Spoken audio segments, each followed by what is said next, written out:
اور اب ہم اپنے اگلے مرحلے کی طرف چلتے ہیں، عقدے کا حل۔ تو مولانا صاحب، پہلا سوال ایک مسلم خاتون معلمہ ہیں کراچی سے، اسکول ٹیچر ہیں، وہ پوچھتی ہیں، انہوں نے ایک اعتراض کیا ہے کہ قرآن میں محرم کا ذکر کیوں نہیں ہے؟ اصل میں یہ شبہ انہیں اس لیے ہوا ہے کہ عام طور سے جو ہم اپنے ارد گرد بیانات یا جو چیزیں سنتے ہیں اس میں ہمیں رمضان المبارک کا تذکرہ نام کے ساتھ ملتا ہے، جی حالانکہ رمضان المبارک کی جو خصوصیت ہے وہ نزول قرآن کی وجہ سے ہے، اور یہ رمضان المبارک کی خصوصیت قرآن کے علاوہ دیگر جو اللہ پاک نے اپنے کلام اتارے ہیں وہ بھی رمضان میں ہی اتارے ہیں۔ جی تو اس نزول کی وجہ سے رمضان کی فضیلت ہے اور امت مسلمہ کو بھی یہ دیا گیا۔ شبہ شاید کی وجہ، اس شبے کی وجہ صرف یہ ہے کہ رمضان کا تذکرہ سنا اور باقی یہ مہینوں کے تذکرے کا علم نہ ہوا تو انہیں یہ لگا کہ محرم کا تذکرہ نہیں ہے، حالانکہ قرآن پاک میں اللہ پاک فرماتے ہیں ان عدۃ الشہور عند اللہ 12 شہرا، کہ اللہ پاک نے ایک نہیں، محرم، صفر نہیں، بلکہ 12 مہینوں کا تذکرہ اللہ پاک نے قرآن پاک میں فرما دیا ہے۔ تو اس کے اندر جب 12 مہینے اللہ پاک نے ذکر فرما دیے ہیں تو محرم بھی شامل ہو گیا، صفر بھی شامل ہو گیا، اور ذی الحج تک سارے مہینے اس میں ترتیب وار شامل ہو گئے ہیں۔ اور ان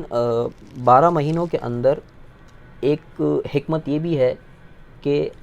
اللہ پاک نے ان کو مقرر کیا ہے، تو یہ مہینہ نہ کوئی آگے پیچھے ہو سکتا ہے نہ کوئی کم زیادہ ہو سکتا ہے، یہ ایک حکمت ہے جس کے اوپر ہماری عبادات اور دیگر چیزیں موقوف ہیں۔ سبحان اللہ، جزاک اللہ خیر۔ اگلا سوال ایک ہندو صاحب ہیں، انہوں نے گوا سے تعلق ہے ان کا، ہندوستان سے۔ ان کا ایک اعتراض ہے کہ اسلام میں سزائیں غیر انسانی کیوں ہیں؟ یہ بھی اچھا شبہ آپ نے کیا۔ یہ غیر انسانی تب ہوتی کہ جب یہ جانوروں کی سزائیں ہوتی اور انسان پہ مسلط کر دی جاتی، ٹھیک ہے نا؟ لیکن ہم دیکھتے ہیں کہ کبھی کسی جانور کا ہاتھ کاٹ کے نہیں پھینکا جاتا، جی پیر کاٹ کے نہیں پھینکا جاتا۔ جی تو یہ انسان کے اوپر یہ سزائیں لگانے کا مقصد یہی ہے کہ یہ عین انسانی فطرت کے مطابق ہے یہ سزائیں۔ اور قرآن پاک میں جو اللہ پاک نے حکم دیا ہے، مختلف جگہوں پہ مختلف چیزیں ہیں، جہاں چور کے ہاتھ کاٹنے کے متعلق ہے، یا دیگر جو ہے کہ جان کے بدلے جان ہے، آنکھ کے بدلے آنکھ ہے، کان کے بدلے کان، یہ سب چیزیں ہیں، دانت کے بدلے دانت، تفصیلات ذکر کی ہیں۔ ہم یہ دیکھتے ہیں کہ جن معاشروں کے اندر اسلامی سزائیں نہیں ہیں بلکہ ان کی اپنی مصنوعی سزائیں قائم ہیں، تو وہاں ہم دیکھتے ہیں ایک تو جرم جو ہے وہ کھلم کھلا ہے، اور جرم جو ہے وہاں اس کی شرح زیادہ ہے، جبکہ جن جگہوں پہ ہم یہ دیکھتے ہیں کہ جہاں پر اسلامی سزائیں موجود ہیں تو وہاں پہ جرم کی شرح بھی کم ہے اور وہاں جرم پوشیدہ طور پر ہوتا ہے۔ اس کے علاوہ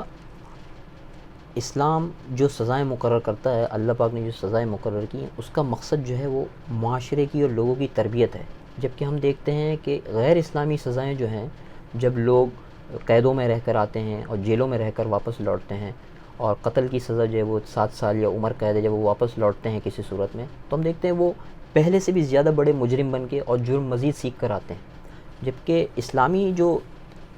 سزا یا اس کا طریقہ کار ہے کہ اس میں اللہ پاک نے فرمایا فَلْيَشْهَدْ طَائِفَةٌ مِّنَ الْمُؤْمِنِينَ، کہ ایک گروہ، ایک جماعت اس کو دیکھے، کھلم کھلا اس سزا کو قائم کیا جائے کہ جب چور کا ہاتھ کٹ جائے گا تو لوگ پوچھیں گے بھئی کیا ہوا،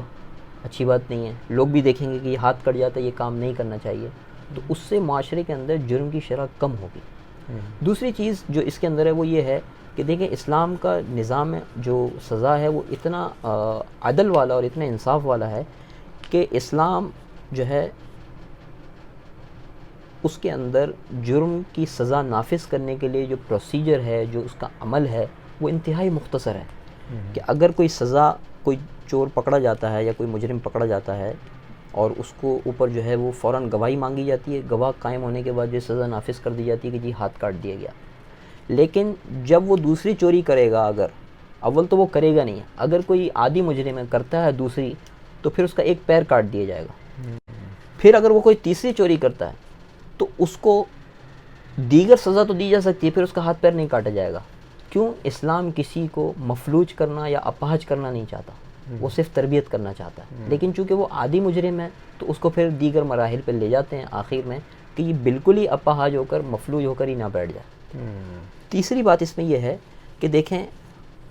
کسی بھی انسان کا کوئی ہاتھ اگر کوئی توڑ دیتا ہے یا کاٹ دیتا ہے تو اس کا بدلہ دینا ہے، اس کی دیت آتی ہے، اس کی سزا ہے. کیوں؟ کہ یہ ہاتھ معصوم تھا، اس نے کوئی چوری یا کوئی بےایمانی نہیں کری. لیکن جب یہ خائن ہو گیا، خیانت کر دی، تو اب یہ اس کی معصومیت ختم ہو گئی، تو اب یہ رہنے کا اس کو حق نہیں، اس کو کاٹا جائے گا. سبحان اللہ. تو یہ خیانت کی ایک سزا ہے دوسرے معنی کے اندر. تو بہرحال ان باتوں سے واضح ہو جاتا ہے کہ جو اسلام کی سزائیں ہیں اور جو شرعی سزائیں ہیں وہ عین انسان کی فطرت کے مطابق ہیں، جو کہ خالق نے اپنی مخلوق کی تربیت کے لیے نافذ کی ہیں. اور بالفرض محال اگر مان بھی لیا جائے کہ یہ غیر انسانی فطرت کے خلاف ہیں، تب تو یہ اور مفید ہوں گی ہمارے لیے، کیونکہ انسانی فطرت اپنے خلاف فطرت چیزوں سے زیادہ گھبراتی ہے اور زیادہ تنگ ہوتی ہے کہ یہ چیز مجھ پہ مسلط نہ ہو جائے. بے شک. تو جب اگر اس کو مان لیا جائے کہ یہ غیر انسانی ہیں، غیر فطری ہیں، تو تب تو یہ اور ہماری اصلاح